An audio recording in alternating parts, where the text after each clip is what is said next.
Ngaha turaje nyagasani kuko duhamaganga kuri buri munsi turakwitabye karame ku izina ry'Imana Data na Mwana na Roho Mutagatifu amen. Amahoro bana b'Imana, nimuhumure, Imana iradukunda, igiye kutugira neza kuri wa gatandatu w'icyumweru cya gatandatu gisanzwe tariki 18 Gashyantare 2023. Isomo rya mbere ryo ryandikiwe Abahebureye umutwe wa 11 murongo wa 1 kugeza kwa 7. Bavandimwe, ukwemera n'ishingiro ry'ibyo twizeye kukatubera n'icyemezo cy'ibitagaragara. Ukwemera niko kwahesheje abakera gushimwa n'Imana. Ukwemera kutwumvisha ko ibyaremwe byatunganyijwe n'ijambo ry'Imana, bityo rero kubigaragara bikomoka ku bitagaragara. Ukwemera kwatumye Abeli hereza Imana igitambo gitambutse cya Kayini. Kwamugaragajeho rero kuba intungane kuko Imana yashimye amaturo ye. Kubwo kwemera nubwo yapfuye bwose aracyavugana n'ubu. Ukwemera kwatumye Henoki ajyanwa maze ahonoka urupfu, akaba ntawongeye kumubona kuko Imana yamwijyaniye. Koko imbere y'uko ajyanwa yari yaragaragaweho ko yanogeye Imana. Nuko rero ntawe ushobora kunyura Imana adafite ukwemera, kuko uwegera Imana wese agomba kwemera kwibaho kandi igahemba abayishakashaka. Aho Nowa amariye kumenyeshwa ibyari bitaraba, ukwemera kwatumye adashidikanya maze aramenyekana, ubwato bwe burokorwa mu muryango we. Ubwo ahamya isi icyaha maze asigara ari ngenerwamurage y'ubutungane buturuka ku kwemera. Iryo ni ijambo ry'Imana. Zaburi 145. Nyagasani Imana yanjye, nzasingiza izina ryawe iteka ryose. Buri munsi nzagusingiza, nogeze izina ryawe iteka ryose. Uhoraho ni igihangange, akaba rwose akwiriye gusingizwa. Ubwamamare bwe ntibugereranywa. Kuva mu gisekuruza kugera mu kindi, bazibukiranye ibyo wakoze, bamamaza ibigwi byawe. Nzajya ndondorera abandi ibitangaza byawe, mvuge ikuzo ryawe ry'urukerereza rijyana n'ubwiza bwawe. Uhoraho ibiremwa byawe byose nibyo bigushima, abayoboke bawe bagusingize. Bazarata ikuzo ry'ingoma yawe, batangaza ubushobozi bwawe. Nyagasani Imana yanjye, nzasingiza izina ryawe iteka ryose. Nyagasani Yesu nabane namwe. Amagambo y'Umuvajiri ntagatifu ko yanditswe na Mariko umutwe wa 9 umurongo wa 2 kugeza kwa 13. Muri icyo gihe Yesu ajyana na Petero na Yakobo na Yohani ukwabo mu mpinga y'umusozi muremure. Nuko yihindura ukundi mu maso yabo. Imyambaro ye irererana, irabengerana bitambutse kure, uburyo umumesho ku isi yashobora kuyeza. Ubwo Eliya arababonekera hamwe na Musa baganira na Yesu. Petero niko gutera abwira Yesu ati, mwigisha, kwibera hano ntako bisa. Reka tuhace ibiraro bitatu, kimwe cyawe, ikindi cya Musa, n'ikindi cya Eliya. Yari yabuze icyo avuga kuko bari bahiye ubwoba. Nuko igicu kirabatwikira, maze muri icyo gicu haturuka ijwi riti, yuri umwana wanjye nkunda cyane, nimumwumve. Ako kanya barebye hirya no hino, ntibagira undi wundi bongera kubona uretse Yesu wenyine wari kumwe nabo. Mu gihe bamanukaga umusozi, Yesu abategeka kutagira uwo batekereza ibyo bari bamaze kubona, kugera igihe umwana w'umuntu azaba amaze kuzuka mu bapfuye. Bakomeza kuzirikana iryo jambo, ariko banabazanya bati, kuzuka mu bapfuye bivuga iki? Abigishwa babaza Yesu bati, ni kuki abigisha amategeko bavuga ko Eliya ari ugomba kubanza kuza? Arabasubiza ati, koko Eliya azabanza aze atunganye byose. Nyamara se kuki byanditswe ngo umwana w'umuntu azabazwa ku buryo bwinshi kandi asuzugurwe? Reka rero mbabwire, Eliya yaraje kandi bamugiriye uko bishakiye kuko byanditswe bimuvuga. Iyo ni Ivanjiri ntagatifu. Iyibukiro rya 4 mu mibukiro y'urumuri, Yesu yihindura ukundi, dusaba inema yo kumurangamira no kumwumvira. Bakristo bavandimwe, Yesu Kristo akuzwe. Aha tugeze ni kuri buri munsi muri ya paruwase Nyagasani yatwihereye, paruwase yo mu kirere. Reka tuvuge iri gutwerekeza mu ijuru. Tujyane na Nyagasani muri iyo paruwase maze koko tugeze mu ijuru. Iyo ushaka kudukurikira buri munsi, ujya kuri YouTube ukandikamo ijambo buri munsi. Nuko rero wagera kuri buri munsi ukiyandikisha subscribe, ubundi ugahaguma, tukagumana n'Imana, ugahafungura, warangiza ugafungura, warangiza nanone ugafungurira abandi, kandi ibyo ukabikora buri munsi kugira ngo Nyagasani koko agumane natwe, kugira ngo natwe twumve ijwi rya Nyagasani maze tumwumvire buri munsi. Ngo mu nzira imwe yo hirya kure cyane muri Afurika, ngo mu Protestant ndetse no mu Gatolika, ngo baherutse kujya impaka z'urudaca, ngo bapfaga ibintu byerekeranye n'idini. Nuko mu Protestant abwira mu Gatolika ati, umva abagatolika ntimuzajya mu ijuru. Umugatolika akomeza kwiyumvira ati kubera iki? Twebwe iwacu kugira ngo ujye mu ijuru bigusaba ibintu bitatu ugomba kwemera. Icya mbere ni ukwemera ibyanditswe bitagatifu, sola scriptura. Icya kabiri ni ukwemera nyine ugomba kuba ufite ukwemera, sola fide. Icya gatatu sola gratia. Icyo cya gatatu nyine inema z'Imana. Inema y'Imana iraguhagije kugira ngo ujye mu ijuru. Rero karabaye tuzabatanga mu ijuru, mwebwe ntimuzajya mu ijuru. Nuko ngo umunyagatolika ngo aramubwira ati niko ibyo bintu bitatu gusa nibyo byabajyana mu ijuru? Twebwe dufite umurundo turengeje n'ibintu bitatu, tugeze kuri byinshi cyane. Ibyo bintu bitatu twebwe turabyemera, tukarenzaho ishapure umubyeyi Bikira Mariya, tukanarenzaho ndetse n'isakamento ritagatifu, ukarisiya. Rero baporo mwebwe mu gihe mutaremera ukarisiya, ntimwe nemera umubyeyi Bikira Mariya ishapure, umva namwe ntimuzajya mu ijuru. Twebwe ahubwo nitwe tuzajya mu ijuru, kuko twebwe twemera ibintu byinshi cyane, naho mwebwe mukemera bike. Nuko mu gihe batangiye gutongana, batangiye gufatana amashyingu, nuko ngo haza gutambuka umuyisilamu wumvaga ibintu bari gupfa bombi. Nuko ngo arababwira ati umva sha murekurane mbabwire. Nuko ngo bararekurana maze arababwira ati buri wese ibyo yemera nabikurikize neza. Gukurikiza neza ibyo wemera. Bakristo bavandimwe, Yezu Kristo akuzwe. Yaba nakurikizaga ibyo nemera nazajya mu ijuru pe. Kandi byaba niba wemera bike ariko ukabikurikiza uzajya mu ijuru. Niba wemera byinshi nanone ariko ukabikurikiza uzajya mu ijuru. Nguko bakristo bavandimwe, nguko ko umuyisilamu aciye urwo rubanza hagati y'umuprotestante ndetse n'umugatolika. Abemera Kristo, abakristo bakristo bavandimwe, natwe tujye kuzirikana kuri iyi ngingo nziza uyu muyisilamu atuzaniye. Buri wese rero abe maso, ibyo yemera bikurikize, ubwo tujye kuzirikana hamwe n'amasomo uyu munsi ku ngingo nziza igira iti uwahawe byinshi azabazwa byinshi, n'uwahawe bike azabazwa bike. Muri amasomo turaza kuzirikana ko Nyagasani agira umwihariko. Ubwo twazirikanye cyane cyane Evangelization ihindura ukundi, turaza kuzirikana uburyo atoranya mu ntumwa ze intumwa 3 akaba arizo bajyana umwihariko. Ariko nabo bahawe byinshi bazabazwa byinshi. Nguko uko bakristo bavandimwe, ibyo wemera nubikurikiza nta kabuza uzajya mu ijuru. Niba wemera byinshi uzabikurikiza uzajya mu ijuru. Nanone niba wemera bike ukabikurikiza neza nta kabuza uzajya mu ijuru. Kumvise mu isomo rya mbere bagaruka ku ngingo y'ukwemera, bagarutse ku kwemera inshuro nyinshi cyane zishoboka. Batwereka uburyo ukwemera gushobora kudukiza nyine cyane cyane, ariko niba ibyo wemera ushobora kubikurikiza. Batweretse uburyo ukwemera gutuma tumenya imikorere y'Imana, ko Imana igenga ijuru n'isi ikoresheje ukwemera, bityo tukagira ubuzima bitewe n'uko kwemera nyine. Twabonye ingero nyinshi cyane muri ibyanditswe bitagatifu zitwereka ko nyine iyo umuntu yemera ariko ugakurikiza ibyo wemera, aribwo nyine ushobora kubaho neza kandi ukamererwa neza, ugashyikirana n'Imana koko. Kuko kwemera kuduhuza n'Imana ariko kukaduhuza n'abavandimwe. Ubwo bagize bati nuko rero ntawe ushobora kunyura Imana adafite ukwemera, kuko uwegera Imana wese agomba kwemera kwibaho kandi igahemba abayishakashaka. Amen, amen, amen, amen, amen. Niba mfite ukwemera koko nzashyikira Imana, kandi koko gushyikira Imana ni ugushyikira n'umuvandimwe mbona aha ngaha ibikorwa by'urukundo.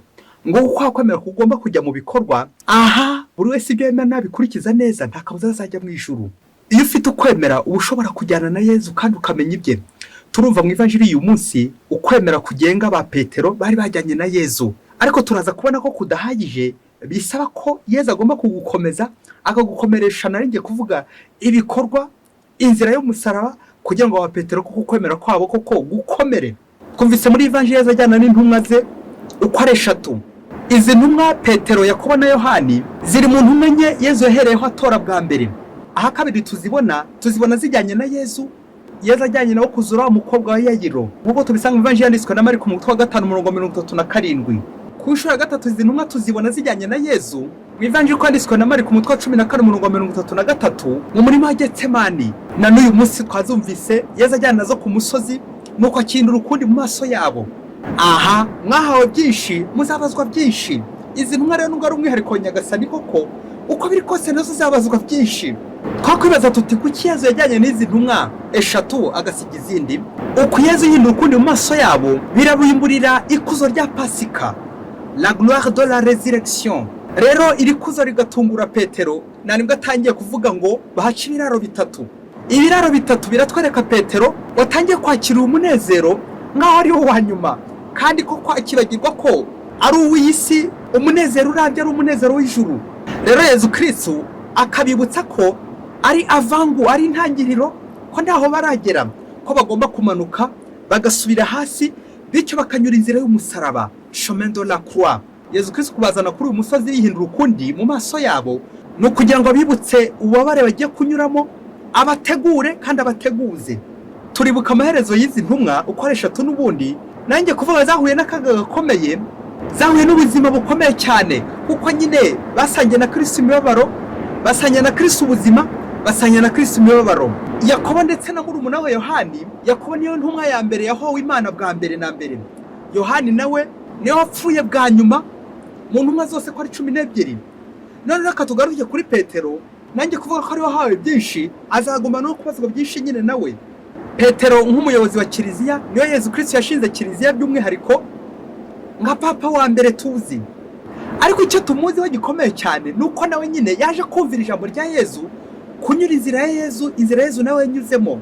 Nuko nawe igihe kimwe anyura inzira y'umusaraba yigana Yesu Kristo, kuko wa Kristo nawe nyine agomba gusangira nawe, agasangira ku biryo bya Kristo, agasangira ku nkongoro ya Kristo, guhorwa Imana. Tumuzirikana mu mateka cyane cyane ubwo hari itotezwa kubw'umwami Neroni, umunyagitugu ukomeye cyane, ubwo yatwikaga umujyi wa Roma akabeshyera abakristo. Nuko wa Petero nabo nyine bakaza kubigwamo. Petero turamuzirikana uburyo yabambwe ku musaraba, ariko agasaba ko bamucurika mu rwego rwo kwiyoroshya, ataza kubambwa kimwe na shebuja Yesu Kristo. Ngiye imipfira ya Petero bavuga ko yapfuye hagati y'umwaka wa 64 na 68, nguko gusangira ubabare n'inkongoro ya Kristo. Ngiye bya biraro bitatu Petero yavugaga atazi ibyo avuga, guca ibiraro bitatu, kugumana na Kristo, gusangira na Kristo ubabare, ariko akazasangira nawe izuka ikuzo. Ngiye imipfira y'intumwa Petero bikaza kurangira ko kugorora ijuru, akajya mu ijuru akicana Yesu Kristo. Ngiye bya biraro bitatu Petero aje kubigiraho uruhare nawe, nubwo mbere atari yishyizemo, ariko ikiraro cye cyangwa inzu ye iri hehe? Iri mu ijuru, yaje kuyikorera nyine. Iyi vanjiri gatwibutsa ko inshuti zose za Yesu zigomba kunyura aho yanyuze, inzira y'umusaraba, kongera kumanuka, kubabara, kubabazwa. Uwahawe byinshi arabazwa byinshi. Natwe abakristo bavandimwe, kimwe na Petero, akenshi dukunze kwishakira umudamaro hano ku isi, ibintu bitambuka, ibintu bihita, ariko tukaza kwibagirwa ko hano mu isi turiho mu icumbi, iwacu nyakuri ni mu ijuru. Rero abakristo bavandimwe, ibyo dukora byose tujya duharanira ijuru, kuko niho tuzicara, n'ibyicaro byacu biri, bya byicaro bitatu niho biri, aho tuzaba turi kumwe n'Imana imbona nkubone, aho niho tuzishima iteka. Naho hano munsi ho imungu, ingese, abajura bose banona hano mu isi. Icy'ingenzi rero ni ugushakira ubukungu mu ijuru. Anabyo Yesu Kristo yibutsa Petero ko agomba kumanuka hasi, ubundi koko akagenda azamuka buhoro buhoro kugeza igihe koko agakorera ijuru. Gukorera ijuru, ijuru ni ngombwa kurikorera, uvunikira ijuru, witanga kandi witangira abandi buri munsi, kuko ntawe ukomera atarabanje gukomereka. Petero agomba kubanza gukomereka, akavunikira ijuru, agakora cyane, bityo koko iyo nzira y'ububabare akayizamukiramo, kuko niho twese tugomba kunyura, inzira y'urupfu, inzira y'ububabare. Nandyo cy'amahano ikibaho ati ntawe ujya mu ijuru adapfuye, umwana wa Mariya ntatana ububabare, umusaraba. Uwahawe byinshi azabazwa byinshi. Uwo Yesu Kristo akunda basangira nayo inkongoro y'ububabare. Umunsi umwe hirya kure cyane muri Afurika, ngo umukobwa ngo yabanaga na nyina akaba yari umupfakazi. Ngo umukobwa rero ngo akaba yari yarasabwe n'umusore, barasezeranye ko bazabana, bitegura kubana mu minsi mikeya.